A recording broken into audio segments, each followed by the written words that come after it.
Omache Joyce ngaweza ejobukulu 45 nga mutuze ku kyalo lwala ekisangibwa Esoroti y'omu ku balamazi abamaze dda okutuuka ku kiggwa ky'abajulizi Namugongo. Kyokka nga bwe bagamba nti omugoba amagamaga yagoba eryato ku mayinja ne Omache olugendo lwe okutuuka nti lwabadde lutene. Ono yetogerera ng'omukono gwe gusibiddwa mu plasita kino nga kyaddiridde okugwa ekiggwa Luva okwaya bwe yaseerera ng'ali ku lugendo lwe okutuuka e Namugongo mu kaweefube okutuukiriza ekirooto kye.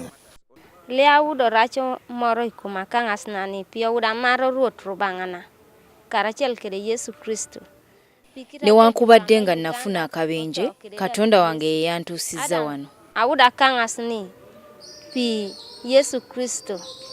Omukyalo ono y'omu ku kibinja ky'abalamazi ekyavudde Soroti nga wetwogera kyatuuse dda e Namugongo oluvannyuma lw'okulongula ennaku eziwerako nga batindikuka olugendo olwawezezza kilomita 353.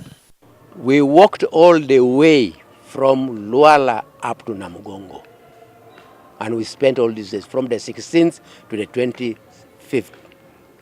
Wabula olugendo luno terwali lwangu eri abamu ku bantu bano era nga batunnyonnyodde ebimu ku bizibu bye bayitamu nga bali ku lugendo lwabwe. The type of shoes I used, I had not known about these soft shoes are not good, for example like slippers, so most of us had to change about 3 times before we reach Namugongo. We had to buy a lot of mineral water.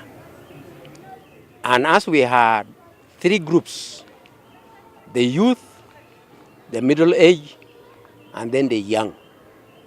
So the old group had a problem of the speed.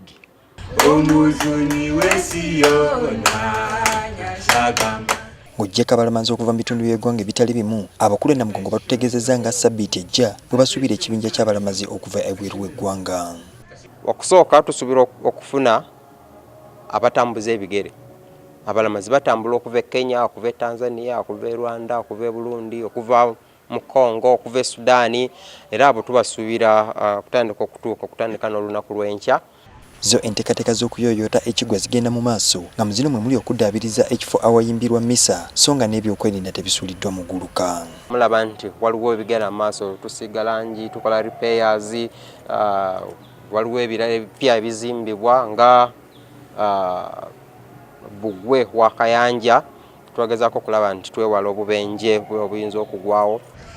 Yesu izo mpeke Namugongo. Yesu izo mpeke Namugongo. Julius Senkandwa, NTV.